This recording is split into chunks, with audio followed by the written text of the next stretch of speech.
Assalamualaikum, aku Ariana. Jadi aku tahu video ni nampak sengit, tapi sila bear dengan kesengitan ni sebab aku tak ada cara lain dah. Kalau tak aku kena rakam guna kerusi dan ada buku stand kat belakang. Sebab tripod aku ni, tripod lama aku patah, adik aku patahkan. Dan ni tripod baru. It's exactly the same tripod aku beli, tapi aku tak tahu kenapa yang ni dia macam sengit sikit. Aku tak tahu. So macam aku akan cuba macam bagi video ni tak nampak sengit sangat. Sorry, ibu tadi dia masuk. So aku macam malu sikit. Aku macam malu sebenarnya nak rakan-rakan depan family aku sebab aku macam masih tengah sesuaikan diri.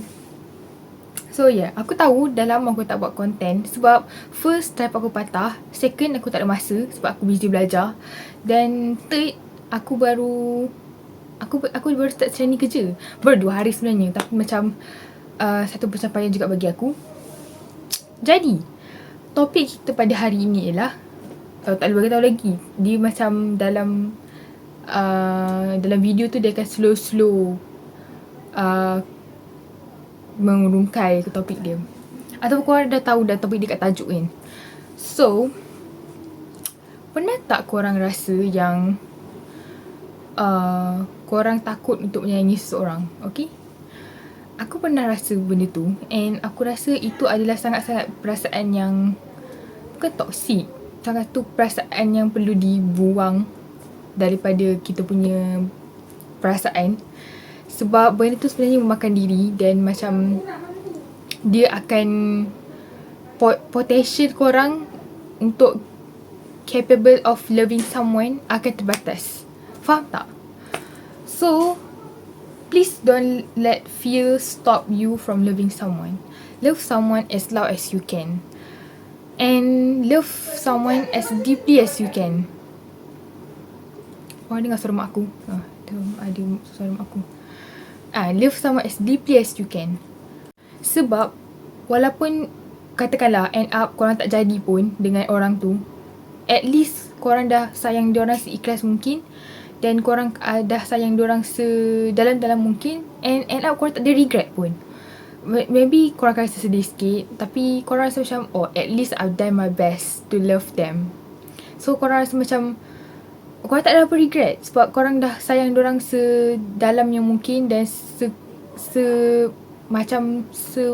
sehabil baik dah. Sehabil baik yang korang boleh. So korang tak ada regret. So jangan jadi macam aku dulu. Aku dulu pernah di satu titik yang mana aku takut untuk menyayangi seorang sebab aku takut perasaan sayang tu memakan diri aku. So aku keep push people away daripada aku. Aku keep sabotage my relationship, and aku end up sorang-sorang. And bila aku end up sorang-sorang tu, mula-mula depressed lah, apalah, whatsoever lah. And aku regret yang aku pernah rasa macam tu. And Alhamdulillah sekarang aku bertambah baik. Aku dikelilingi dengan orang yang baik, and aku dikelilingi dengan someone yang baik. And dia buatkan aku rasa aku boleh sayang dia dengan versi aku sendiri. So, mungkin sekarang korang belum jumpa lagi someone yang korang boleh sayang betul-betul, tapi one day korang akan berjumpa orang tu. And tolong sangat, jangan berkira. Berkira tu macam duit kan. Jangan macam kedekut dengan rasa sayang tu. Love someone, aku ulang sekali, love someone as loud as you can, okay? And maybe sekarang korang rasa macam, maybe yang ada pasangan sekarang, korang rasa macam, buat apa aku nak sayang dia ni? Buat masa aku je, bukannya aku yang nak dapat apa-apa pun. Aku dulu macam tu, and aku menyesal sebab aku rasa macam tu. Sebab bila korang, katakanlah korang akan dapat rasa phone aku, silent on set please. Lagi silent on set please. Okay, sorry, aku dah silent. Ya ke aku dah silent? Tak, aku tak silent lagi. Jap, aku silentkan dulu. Okay, kita tengok tadi. Okay, bila korang rasa macam berbahagi dengan rasa sayang korang tak rasa macam puas tau. Bila sayang seseorang tu, korang akan rasa macam korang pun ragu-ragu dengan diri sendiri. So, solusi dia, sayang je orang, especially tak kisahlah family ke apa ke, sayang je diorang sehabis baik duit korang yang korang boleh, supaya end up korang tak ada regret. Okay? So, aku rasa itu je yang aku nak cakap dalam video kali ni.